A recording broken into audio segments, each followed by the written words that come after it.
That's No. even better. Well, it's recording. Got it. Is this coming on your screen? Yes. Then it's recording. Yes, it Okay, is. good. So it is recording. Excellent. Mhm. For some reason, it doesn't show it to me on my screen. Doesn't it? Oh, definitely. It's recording live. And it asked me if I wanted to continue. Mm. And of course, I said yes. Okay, good. Well, so long as that light is on, that it means that we're recording. And you Yeah. can tell me if it goes off. Yes, that'd be my job, to watch the red light. Right. Okay, very good. I think I'm going to put, I think some people are coming and I'm going to put, Yeah. I'm just going to make some coffee, but I can hear you. In fact, you can. I should mute myself, shouldn't I, if I'm making coffee? no, that's fine. Oh, yeah, okay. Mute yourself. I'll mute. Mm. Hi, Monique. Good to see you. Sorry, Yeah, I was muted. Okay. yeah, okay, good. Sorry, I was away for a few weeks. Sorry. Yeah. Now we've got Carmela. Hello, Carmela. I think you're new to our class, aren't you? Yes, I'm a new girl. Yes. Fresh face. Good. Excellent. Okay, and we've got Jean, of course. Hi, Jean. Hello, hi, how are you? Fine, I'm going to start soon. Just give it a few more minutes. Right. And we've got somebody who, Julia. Who's Julia? Yes. Julia. Yep. You've got a video on Julia? No, I haven't got the video, yes. Oh, okay. Not to worry. All right. Maureen, hi. Hello, Maureen. Hello, hello, hello. Yeah, good to see you. How's everybody? Yeah, I think we're just joining. I sent you a clip on toothpaste. Did you get that? On what, sorry? On toothpaste. Yeah, I did. That was interesting. And I went and read the read the small print on my toothpaste tube. It is correct, is it? It does say, yeah, well, it says don't swallow it. It doesn't mention the Poisons Bureau or any of that. Yeah. Anyway, good to know that it's one of those things that you've got to spit out anyway. Yeah. You'd think it would be easier if it doesn't do any good. Why don't they just leave it out? You know. Yeah, because, well, I suppose they have to cover themselves, I suppose, you know, legally. Yeah. Well, how was your how did the break go? Because you know, haven't been speaking for about 3-4 weeks because of my sciatica. Yeah, how is it now? Much better. Great. Yeah, I can sit for long periods in this position. Oh, fine. Such a nightmare, that thing, isn't it? Horrible. Yeah, it came about rather suddenly. So I'm hoping that it'll go off suddenly as well. Yeah, that just goes away. The thing is, the structure of the back is got major design fault in there. Yeah, that's because we started walking upright. And yeah, we got that. Got that completely wrong. Yeah. And you can fall over because your center of gravity is too high. I mean, the physics is all completely to pot. You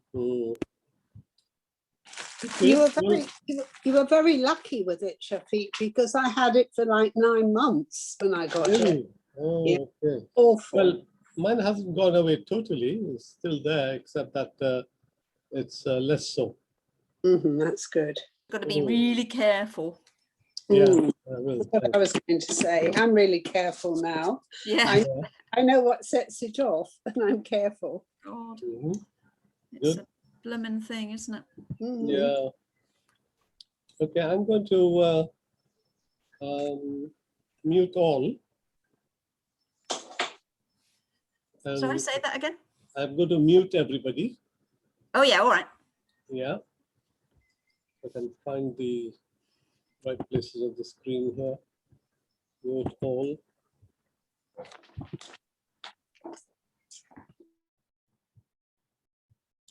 Okay, so here we go.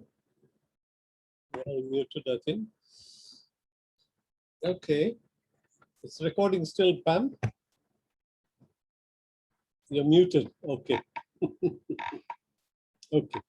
Good. Welcome, everybody, and we're back on our theme of stories behind the headlines.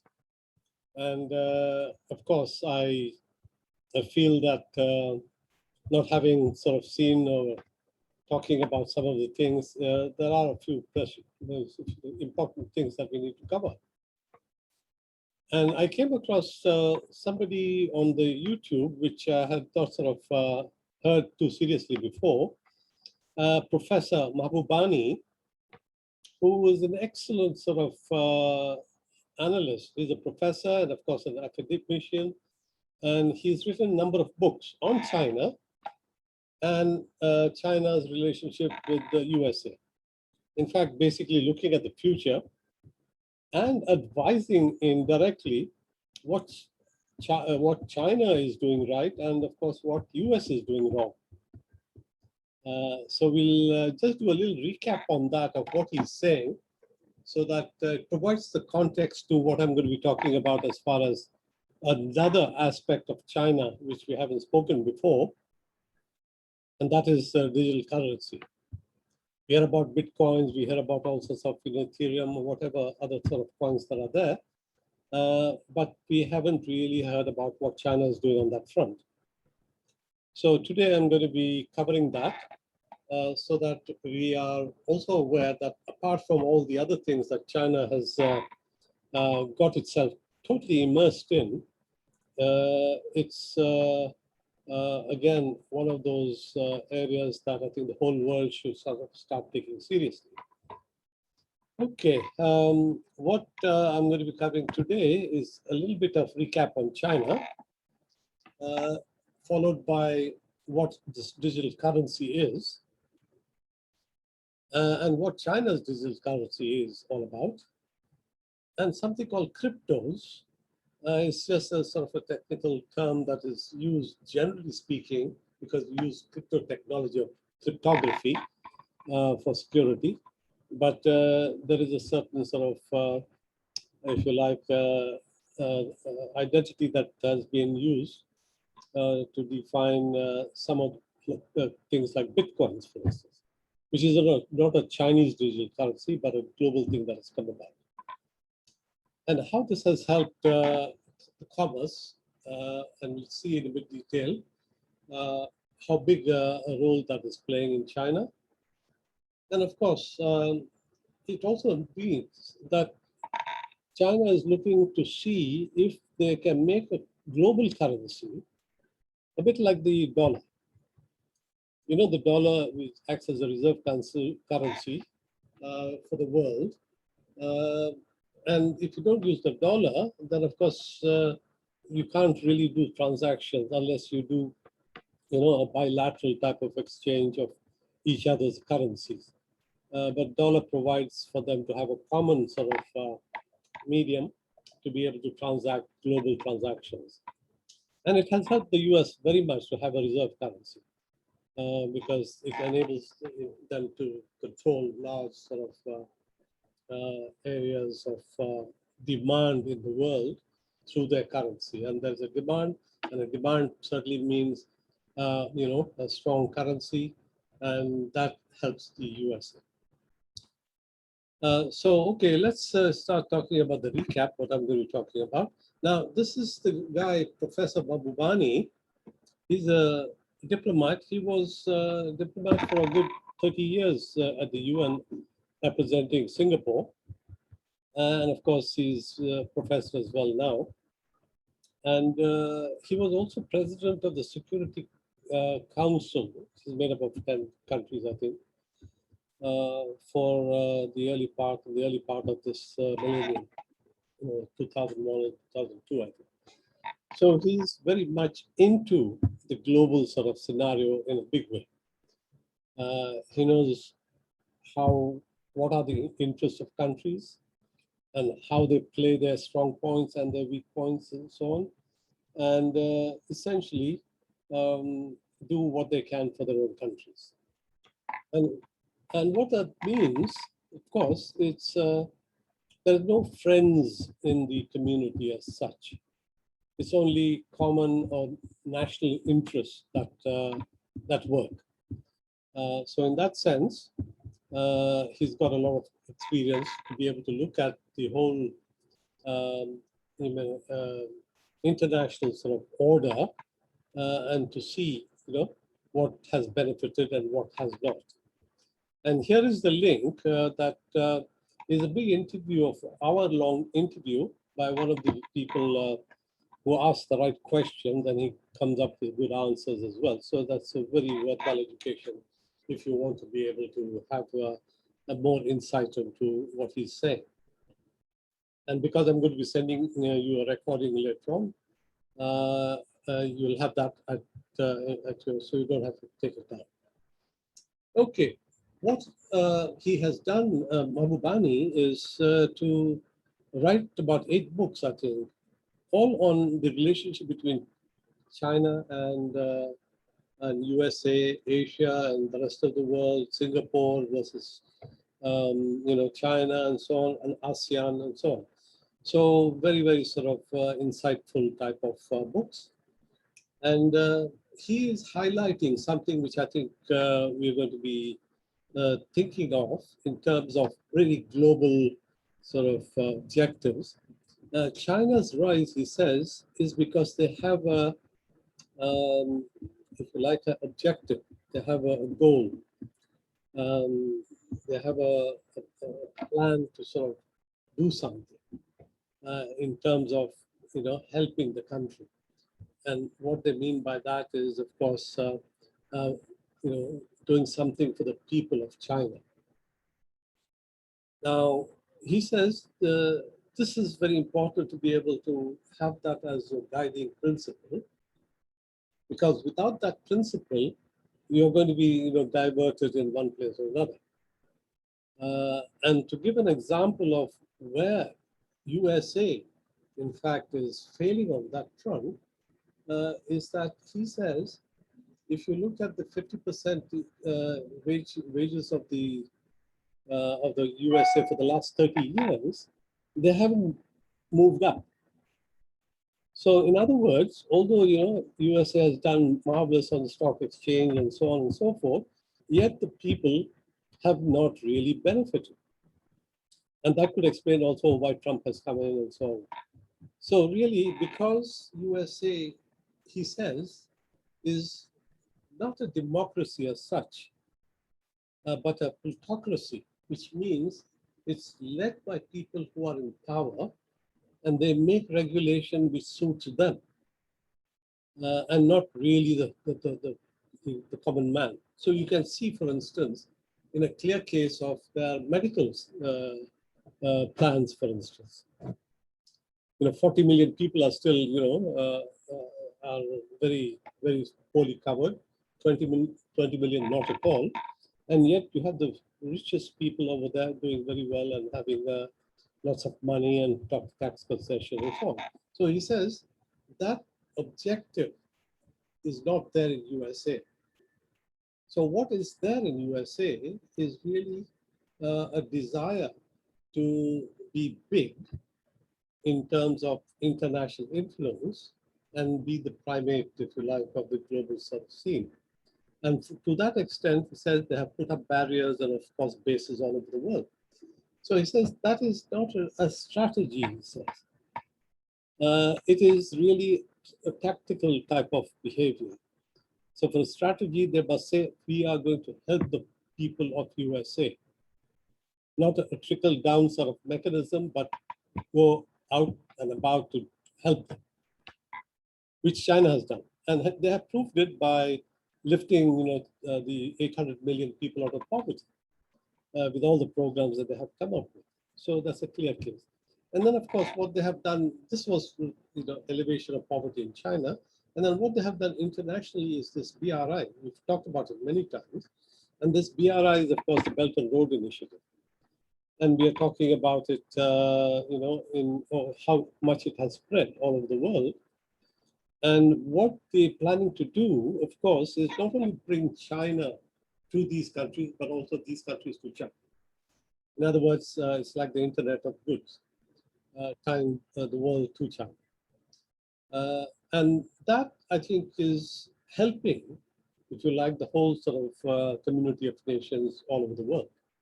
Of course, USA is not part of it, UK is not part of it, a lot of European countries are not part of it, but there are about 100 and I think it's over 65 countries that are part of it. Now, one of the examples that he has given is that they have spent something like $1.7 trillion in this effort, which means building roads and bridges and networks and ports and railways and whatever you think of, they have done it, and we've talked about it many times before. So they have spent, he says, something like 1.7 trillion on that. And then he gives the example of USA. He says USA has used the same money of 1.7 trillion to do what? And it's surprising what that is, and that is to develop F-35 fighter plane. I mean, you can see the difference that is there in resources that are being deployed. On one hand, you're talking about spending so much money, but of course it may have done good to develop some technology and so on. But the main thing was the fighter plane, and $1.7 trillion gone towards it, and something which is not going to be too helpful to it in the future anyway, compared to this 1.7 trillion that is going to be, if you like, part of what China is doing. So these two examples, I think, really highlight how the different perspectives are at work, and to use the rest of the resources to maintain the current status quo. He says it's not going to happen, because we've already seen that the China's rise in economics up front is quite exponential.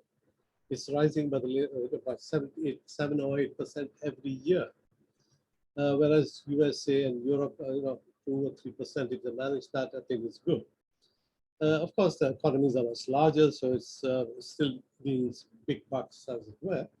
But nevertheless, you can see the rate of change is quite tremendous. So that's just a couple of examples that I wanted to highlight for this talk as to where the thing has got to change.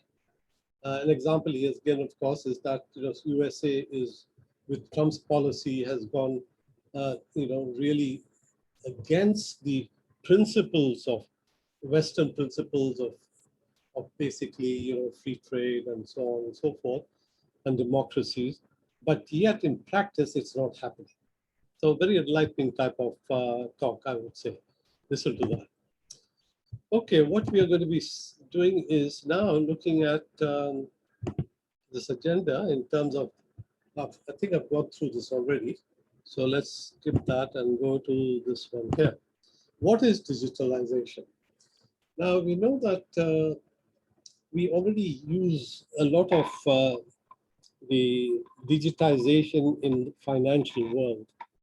By that, I mean, it's basically converting our messaging between two ends using bits, technology, electronics, if you like.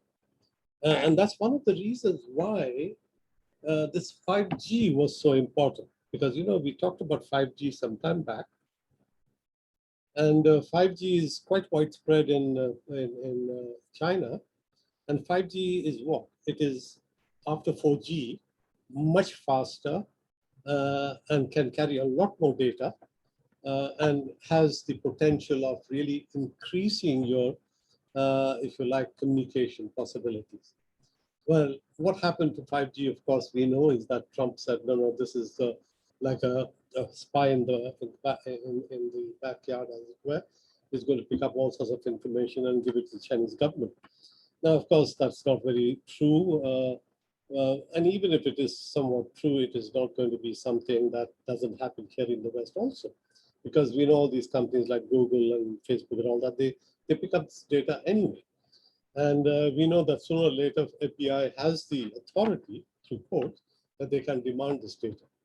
So to accuse China of just, doing that, I think is a more a political type of slogan than really which is true. So in a way, what has happened is, as he says by sort of chiding China on this 5G and other areas, even the Uyghurs and all that, he says, if you don't sort of come to our system of democracy and checks and balances, we're going to shoot ourselves in our foot. So you can see the irony there.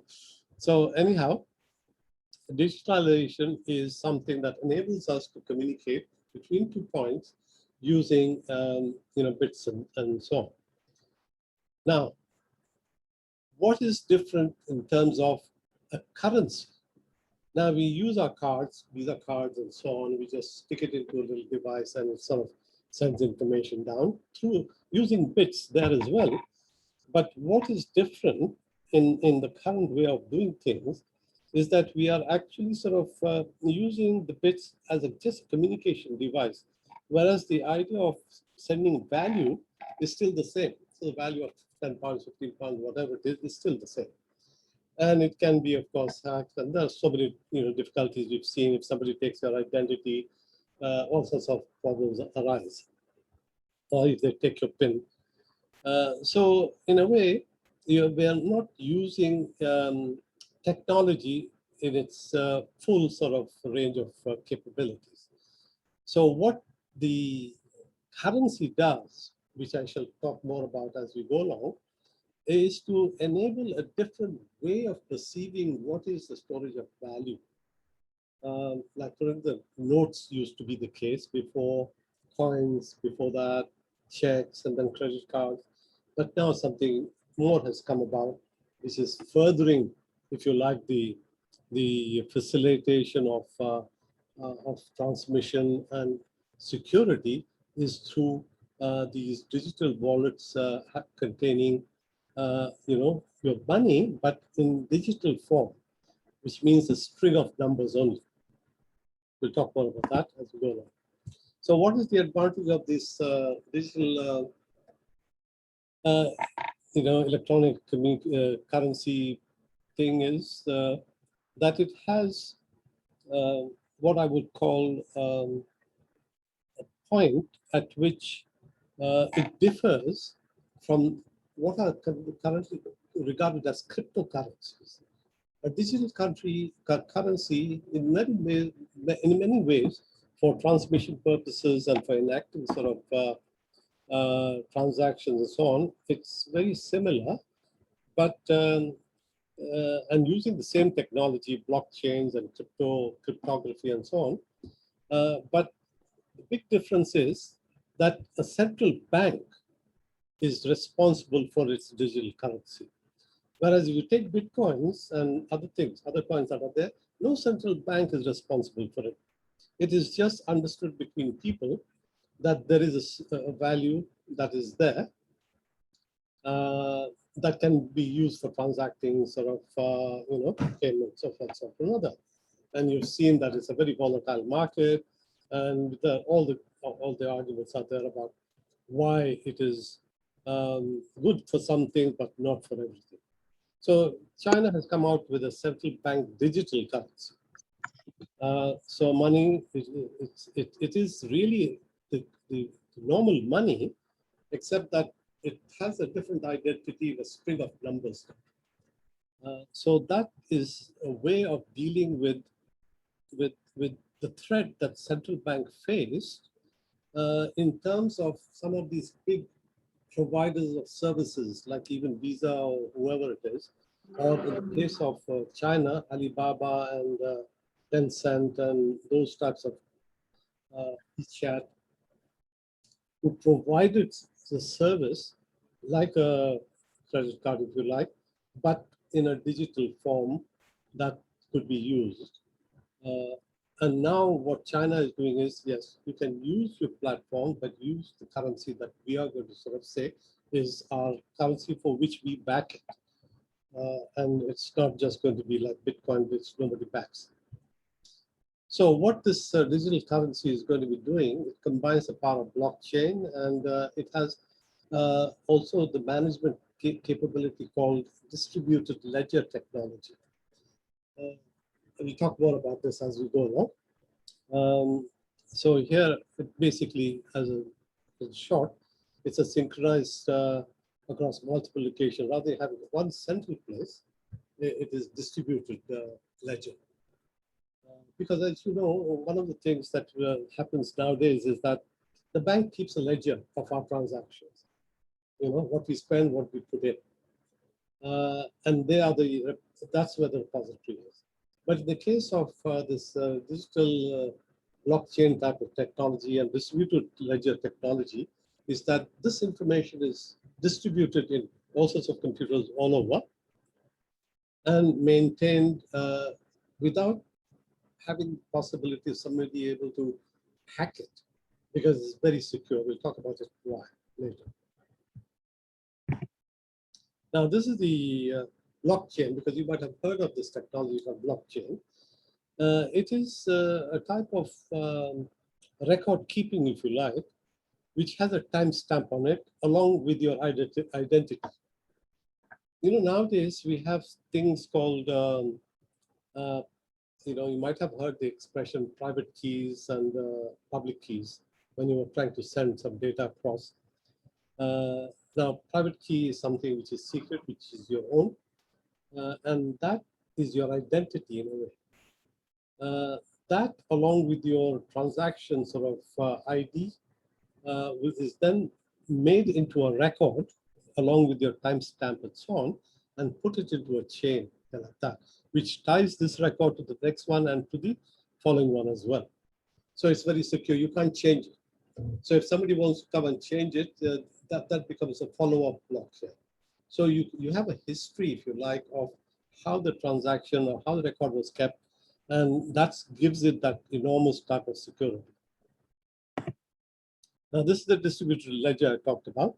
So if you've got some bills to be paid and so on, you can have that all sort of in different sort of machines here as a block here. Distributed in different computers as well. So there's no one central computer that keeps the record. Okay, what are the drivers for going this particular way of digital currency? Now, it's to integrate payment services, because we saw that these third parties were coming in, like, you know, Alibaba and WeChat, and of course Visa and all the other people coming in between. They are just intermediaries. They don't actually sort of, but they have a lot of role to play in the way that we're currently set up. So it is a bit cumbersome. So this digital currency facilitates that, makes it a lot simpler to go through these third parties in so many ways. It's also alternative data sources as a result, improve connectivity to the world. So we are going all electronic, so it helps on that front.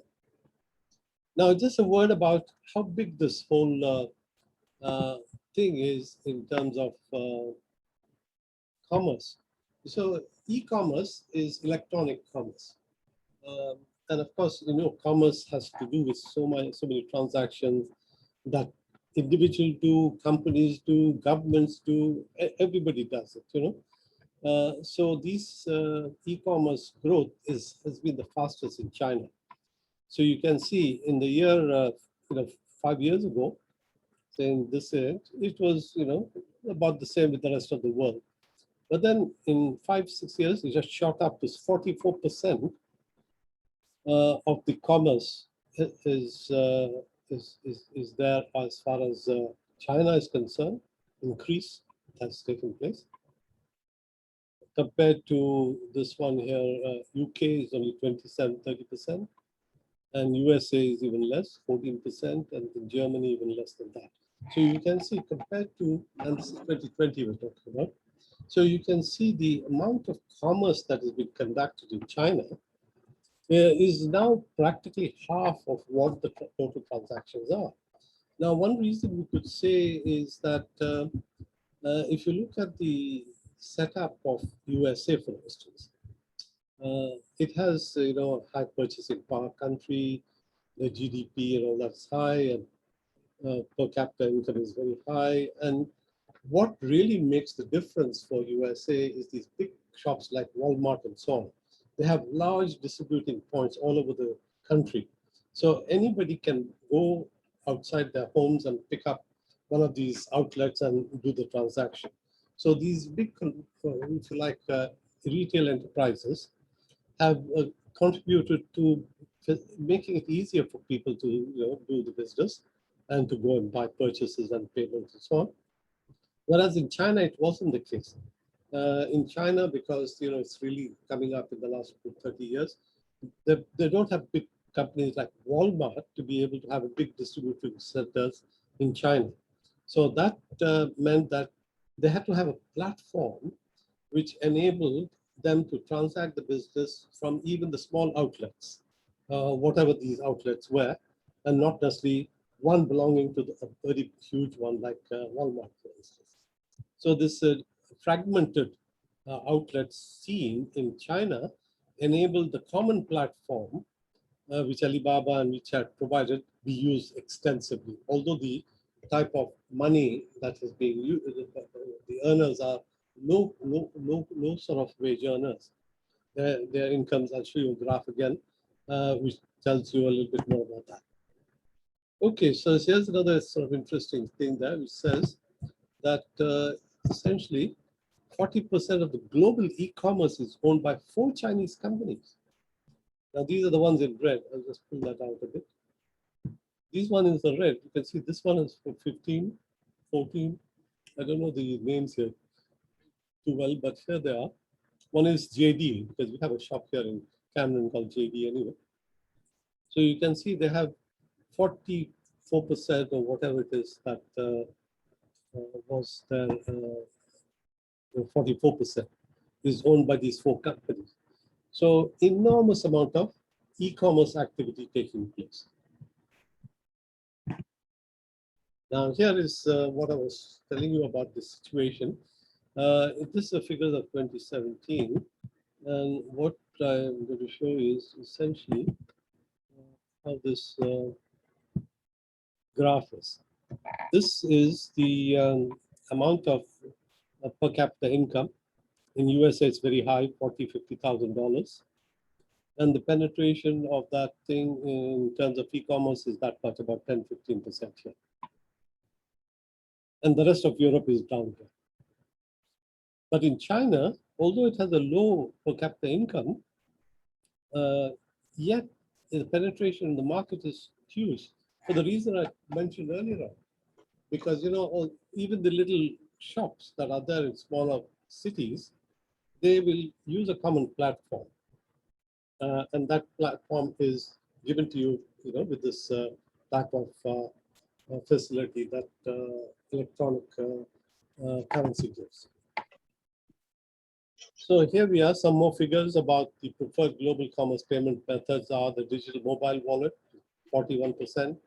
Credit card has 24%, debit card 10%. By 2023, see the digital mobile will increase to 52%, and cards will decrease to 18 to 10% here. So you can see the decline of cards is going to be quite big in just a couple of years. So digital currency is come in a big way. Now I mentioned this Alipay and WeChat. They are the equivalent of our digital currency transactions that they are enabling everybody to do. So these are called super apps. They are not present. They are not present just in this. The West is also showing signs of movement and so on. So even here, USA and Europe, they're looking into it in a big way as to how to bring about these big super apps. These apps provide a variety of services: messaging, shopping, booking, ride sharing, and more, as in one sign. So one app, you are able to do all this.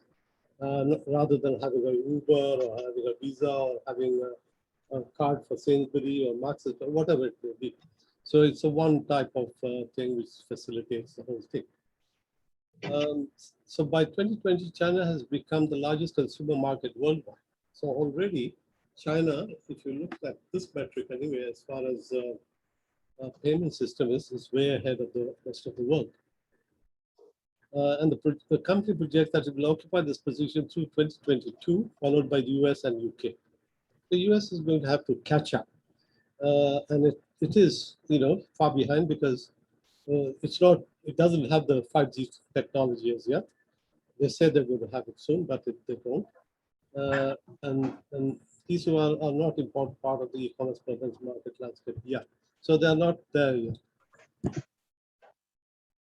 Now, this is just a little picture of this super apps, Alipay and WeChat. You can just with your mobile go into any shop and make the payment in seconds. It's done. So what are the drivers for change? To reduce the dependency on traditional financial players, which in this case was Alipay and WeChat, and then capitalize on the existing functionalities, essentially also do what they are doing, accelerate the innovation to shift trust and governance. So because Alipay and WeChat, they don't have the legal basis for accepting or refusing payment. It's only a government that has that legal right to sort of accept.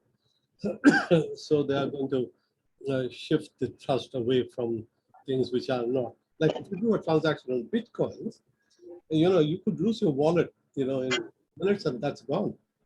I'm not saying it's going to happen because it's quite secure, but that's what it means as far as conducting things which are not government-backed. So this is what the digital currency by a central bank is going to bring in, a trusted infrastructure and its governance. Now, this is what we have over here is the current ePay system, electronic payment system. We use visas and so on and so forth. See these, and then we go from one the payer to the payee here. So quite a lot of transactions take place here. There's the instruments that are used, like these little machine, and the processing of that takes place, and the settlement takes place. So it's quite a complicated process once you make the payment. So that whole process becomes simpler with electronic currency. So this is basically saying it's government-backed, and if it is coming from the central bank. Okay, so another sort of just to confirm, re-emphasize, digital currencies from central bank digital currency is a digital version of the current national fiat. Fiat currency is what we call pounds or dollars, but without intermediaries in the form of commercial banks. CDBCs are issued and secured by the central bank and make the banking system easier. So this is why there is such a big sort of payment. Okay, the local currency that they call it is DCEP, China's national digital currency. This is what and built with the type of technology that is very current. But it's issued by the State Bank, People's Bank of China. And the goal, of course, is to increase the circulation of the RMB is their local currency, RMB, and make it possible for people to use that, and make it also international. The international version of RMB is called the yuan. So the two are very, very similar to each other, except one has the international sort of profile to it. And they want to move away from the dollar. And now there's a good chance that could happen. Why I say that is because this Belt and Road initiative that has taken place, that means there's going to be a lot of currency transactions between these countries. And if they have to go through this via medium of dollar each time, it means it's going to be expensive. And therefore what they're saying, okay, let's do the transaction in a way which is very simple. You hold some of our RMB and we'll hold some of your currency and we'll exchange it. So that is basically going to relieve the pressure on the dollar. I would say relieve the pressure of the dollar, but I would say will take away the importance of the dollar. And that is a big fear for USA, of course. Okay, this is again basically saying that digital money explain new forms. This is because of technology, we are able to do this. And therefore, no need to transfer physical money. Now, PayPal is one of those e-commerce type of entities, started by Elon Musk initially, by the way, until he sold it to eBay, I think he sold it. So this is, again, becoming important from the point of view of making it easier for people like us who want to make transactions using our credit cards and what have you, but make it easier in the sense that, like, I use this PayPal. It is using, I have to simply say my credit card is this once, and that's it. Next time I use it, I just have to put a password for PayPal and they automatically pay it and they bill me, or bill my card, and they take 1 or 2 cents as a transaction fee. But it's still not digital currency. So this you have to keep in mind. But digital currency is a different animal. And what we are doing with e-commerce here in the West is using fiat currency, but communicating on digitally from one point to another, but using the same methodology. So you see there is that. So what is a crypto wallet? Now, in having to use a digital currency, you have to have a wallet. A wallet is something that keeps the value of your currency, if you like, and it is just a string of numbers. But you say in brackets 350 pounds or whatever. But what it essentially uses is a string of numbers to, in fact, transfer value from one point to another.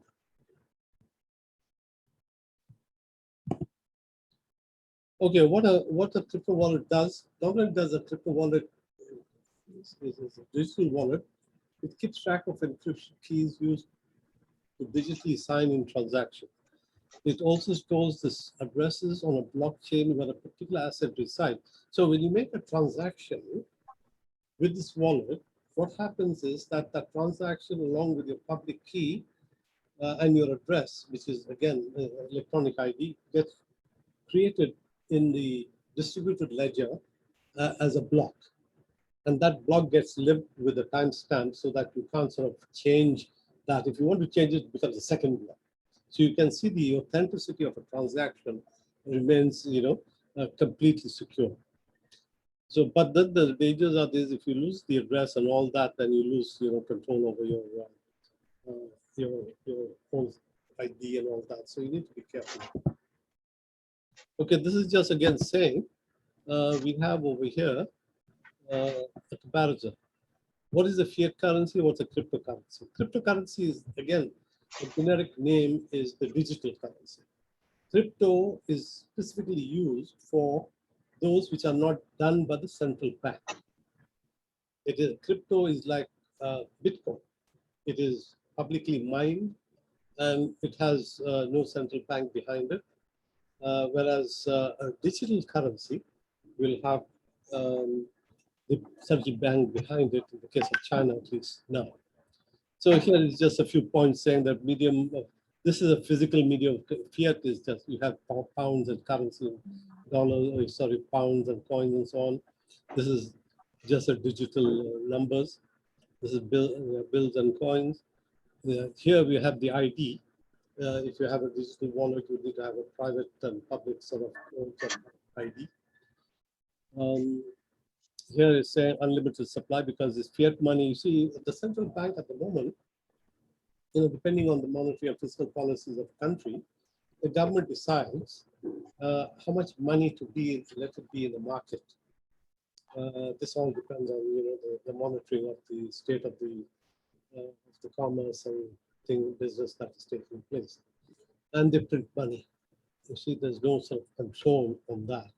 Like for instance, in this pandemic, we saw the printing of money, or they spent billions and billions over the normals that they always kept saying, no, we don't have enough money, but now all of a sudden they had to. So they managed to print the money and give it for spending. This cryptocurrency, one feature of that, like Bitcoin, is a limited supply. So you can't create more than what is, in the case of Bitcoins at least, I think the total figure is 21 million Bitcoins. So that, in 10 years time, a Bitcoin might be worth $10 million. So in Bitcoins, there are two things that are happening. One is, apart from the value of transaction using digital sort of currencies, digital sort of identities and so on, but it also, the storage value of that Bitcoin keeps moving up and down. So if it moves up, it means that if you want to buy it with local currency, then you have to pay more to get the Bitcoin. Whereas if it goes down, then you have to pay less to get the Bitcoin, because you can convert, your money to Bitcoins and vice versa. Okay, here another sort of thing there. Cryptocurrency was created with the intent to make central banks a strategic bastion of redundant. So Bitcoin says, because we can do the transactions without a central bank, we can manage. But the banks don't like that, the governments don't like that. That's why the Bank of China and about 80% of the whole central banks of the world are also looking at to see if they can create their own digital currencies for the countries. We'll see a little bit of that in the diagram maybe. Okay, even the Bank of England is looking at that to see how they can sort of make it that digital currency. There might be a digital pound, for instance. Okay, so the digital currency has exactly the same functions and properties as paper money. So we gathered that much so far, except that its form is completely digital. Simply put, China's central bank digital currency is the digitized, Chinese currency, which is a yuan or the RMB. So how is this digital currency different from Bitcoin? China's CDB is different from other digital currencies such as Bitcoin, for the latter is not backed by the government. This is the important point, and has no legal tender basis. So it is just dependent on the trust that people put on that Bitcoin. CDC, on the other hand, is government backed and with unlimited legal tender status, and there's no legal. So in fact, it is legal to transact business, whereas with Bitcoins, I think the government don't like it because they can't tax it, they can't really detect who's doing what. So it's become really quite popular with the underworld for buy drugs and whatnot. But apart from that, even legitimate transactions can be done without incurring any severe penalties of any sort, because at the end of the day, your tax returns have got to be filled by you. Okay, why China launches CBDC? Okay, why is that? So if you have a whole sort of market of currency, you need to be able to know where that market is heading. It helps governments to accurately manage and properly regulate the social wealth. This monetary policy and this, that, and the other, they get the data from various sort of sources, and then they act on this to bring in more money into the economy by lowering interest rates or increasing taxations, what have you, depending on which policy it is, whether it's monetary or fiscal. It improves financial management of enterprises, increasing their work efficiency, makes payment easier, safer, and harder to fix. So digital currency has these advantages. It can be more secure in terms of not only giving the data to the government as to what's happening, because with all these transactions being very digital, it's very easy to be able to capture information on transactions. I know there are privacy concerns and so on, but then privacy concerns are always there when you make a transaction anyway. But then the government has this information to look at it in a global sense and say, okay, these are transactions of this particular type of commodity and this particular service, and they can take a good sort of decision. So it's a very up-to-date way of monitoring what's happening. So in order to be able to transact that, you need a digital wallet, and nowadays you have an app on your phone, which you just keep it as an app and use it as a wallet. And what you do is, through this internet and so on, you can communicate and send, your currency value for purchases or what have you. But the thing is, it doesn't need internet. Because you see, it is a currency that can be used even in the remote areas. So long as you have a phone and a wallet, you can use that in order to transact without the internet. And they're thinking about putting in like a little card, which will in fact be useful for exchanging the value through this in remote areas. I don't know enough about it to be able to say how it actually works, but they say that it can work without the internet. This is where the whole thing is being tried out. If you like, this is China, and you can see it hasn't fully taken off in China as yet. In 2022, all of China will have the access and use of digital currency of China. At the moment, they're trying in these vast areas, which is several millions of people, and it's working apparently. So at the moment, this is basically saying at the moment we do similar transactions using credit card, but soon with the CDBC, you'll start using. This is a bit of a detail that is essentially saying if Alice wants to pay to Charlie and Bob, then these are the people. How does the transaction work? It's a little bit technical, but basically what it means is that you have two identities. One is your private key and your public key. When you create a transaction, you send the transaction across with your public key, and those who have your private key are only able to access it. So this is the way that it works. It's not necessary for us here to go into too much technicality. Or sufficiently to say that it is secure because you have a private identity and a public version as well, and the two must come together along with the transaction, if you like, totals or whatever it is that it's made into as with the algorithms that they have, and these all three work in conjunction with each other to secure your transaction. So this is basically saying that you can now do yourself. This is using Bitcoin as the example, but the digital currency will also act in the same way. Okay, this is the area where they're trying this out. These are, East China on the eastern side is the most populated. So 80% of all commercial activity is over here. So if they're doing it here, so they're going to be doing a heck of a lot of stuff. This is a very remote area and not much activity here. But this is where the important thing is happening at the moment, the trial. By 2022, they say it's going to be everywhere. So basically saying you must have a phone which is charged and that will have a wallet of it for you to do that transaction. Okay, the wallets, again, a little bit of more explanation for the wallet. For the ordinary people who use this network, the people who do the buying and selling and the transferring, managing addresses and keys can be a bit of a hassle. But there are many different types of programs called wallets that keep track of these numbers for you. You can install a wallet on your computer or on your mobile phone, or use one that sits on a website. So this is basically saying what are the capabilities of a wallet. Okay, I'm just trying to see with this time is going on. So I'll continue with this later on because I think I just want to leave for at least 10 minutes for Q&A. So I'll stop here for the moment and we'll carry on. Okay.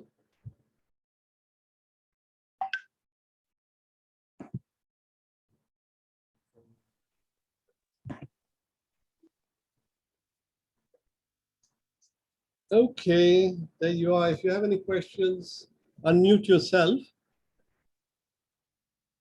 I know it was a bit rushed, but I'll be sending you anyway a copy. Yes, Pamela. I think it's fantastic, very exciting. The only thing that worries me, you said if you lose your wallet, it's difficult. I didn't quite get that. Yeah, you see, what it is that your wallet has all your digital information on it. Mm-hmm. Now, there has been some cases of hacking where Mm-hmm. people can take your wallet. I know they are working on it so that it makes it quite impossible for people to do it, but you can. If you lose it, then you don't have a record of what is there. So I know backups and all that will be there, but for some reason, if your private and public keys are lost, then Mm-hmm. somebody else can use them. It's a bit like, again, using our PIN and so on. So, but with the digital thing, it's a much more difficult to hack. And that's why it's a bit more secure. Mm. It would bother me if my phone was stolen or if I lost my phone or something. If you lost your what? Phone. A phone. Yeah. Well, we'll just have to make it part of our body part, I suppose, sooner or later. They have to have an That's right. implant in the brain. We'll have to wait for Mr. Musk to come up with that technology for us. Thank you. Yeah. Hello, Can Malal. I ask? Hi. Hi. I understand a little more than I did before. Thank you. But can I ask, so why is Bitcoin controlled? Why is it limited, right? I mean, it's a dangerous thing to do, but why exactly is it being limited? Well, the guy who started, supposedly, we don't know who did it, somebody called Satoshi Nakamoto, a Japanese guy. Apparently, they say he's got 1 million of them because when he first created it, he sort of, created that many. It's an algorithm that creates the Bitcoins. And it is a pretty complicated one and requires a huge amount of processing to generate extra Bitcoins. So it's a bit like mining gold. So what these people have done is they're starting to mine Bitcoins by running these huge pools of computers using enormous amounts of electricity to create Bitcoins. Now, the function of that creation actually has to do with policing, if you like, in a way, the whole transactions that are there on the blockchain. You have to go through them. And if you are able to come up with some sort of figure that seems to be authenticating the fullness of the transaction that has been put on, then they get a little reward. And that little reward is the one that becomes a Bitcoin sooner or later. It's a bit complicated, but it is limited to 21 million. But that doesn't mean there's going to be only 21 million sort of Bitcoins in the world, because the smallest denomination, which is a 1/1,000,000th of a Bitcoin, is called a Satoshi, named after the inventor. So those Satoshis will keep on increasing in value. So the total requirement of humongous numbers is going to be met in that way by the increased value that it gets. You can see the Bitcoin now has gone up to about $30,000, $40,000. When I was looking at it, it was about $100. We went up to $700. Then I said, I'm not going to go into it because I don't understand it fully. If somebody hacks into my computer, I'm going to lose my money. So I didn't go that much in there. Yeah. Yes. So we're all happy with China's role there. Yeah. Well, Pam. Thank you for explaining it to us, because I knew nothing about it, and now I do know a bit about it. So thank you for that. Yeah, I didn't show one of the things there, but 80% of the world's central banks are looking at the possibility of having their own digital currencies. And Bank of England will also come through with that. The Fed also is talking about a digital dollar, but they've given the problem to MIT to try and come up with a good sort of way of doing it. Whereas China started the process in 2014, so they're already 6 years ahead. It's China. When we talk about China again, coming back to our old sort of thing, They are also ahead in 5G technology. And this, along with e-commerce and self-drive cars, like Internet of Things, have got to communicate with each other.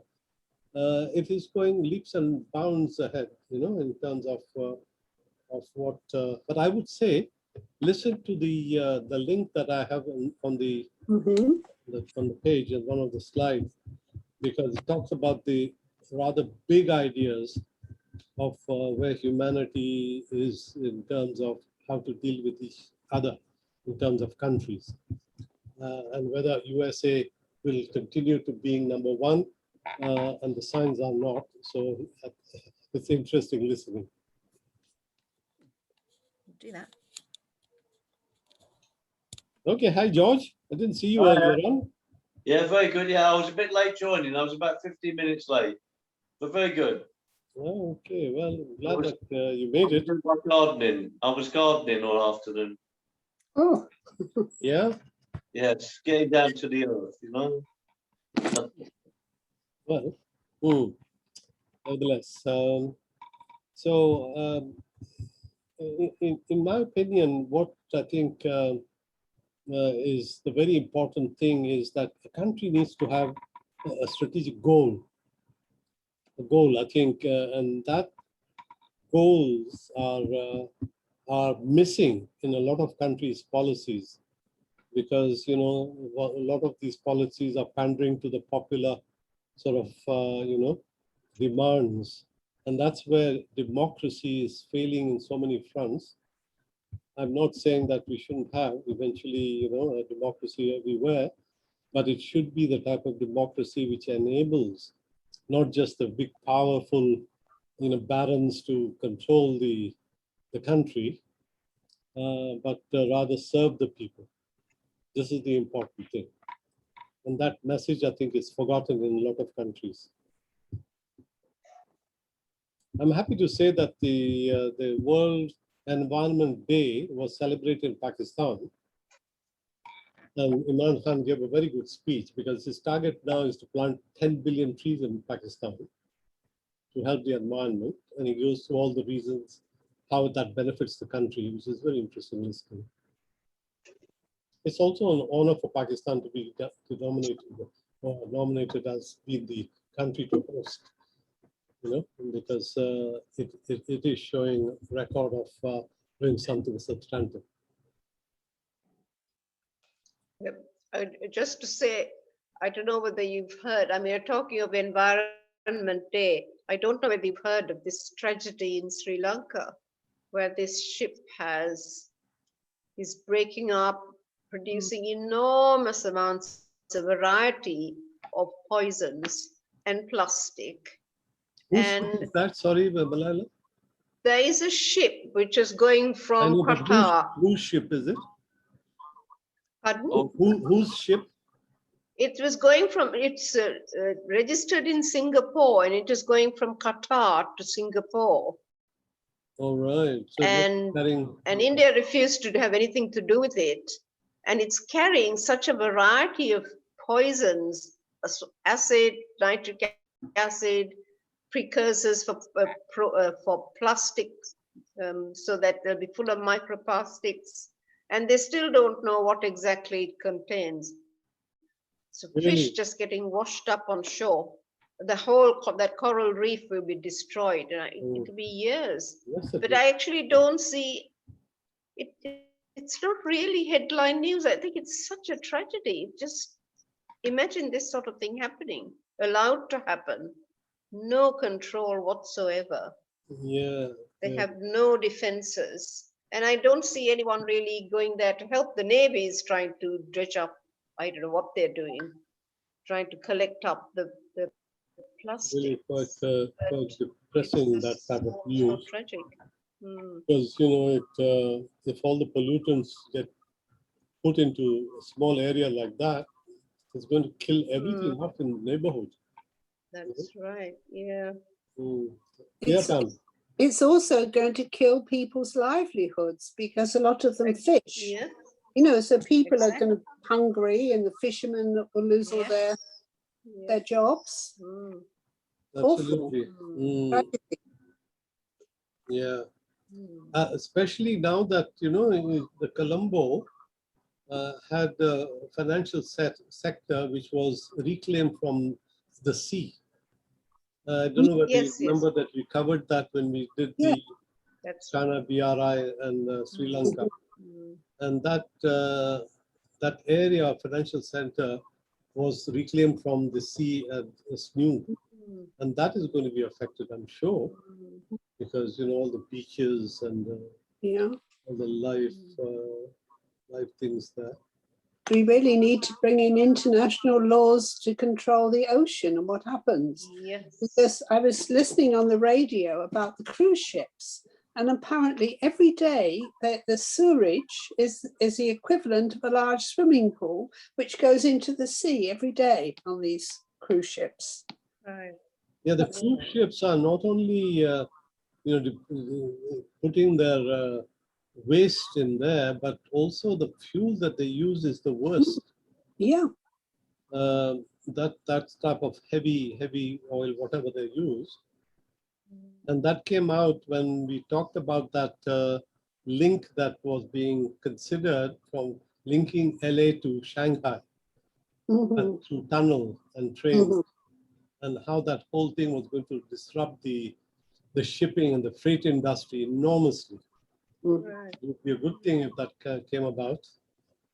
So let's hope some technology will come to the rescue again. Hmm. Yeah. Okay. Well, Thank you all. you. Thank you. Thank you. Thank you. Yeah. Well, we'll hopefully meet next week. Yep. Mhm. Okay. Take Mhm. care. Bye-bye. Bye. Brilliant. Bye now. Thank you. Thanks for reminding me, Pam, about the recording. You're welcome. I don't have to do it again. No, it's my job.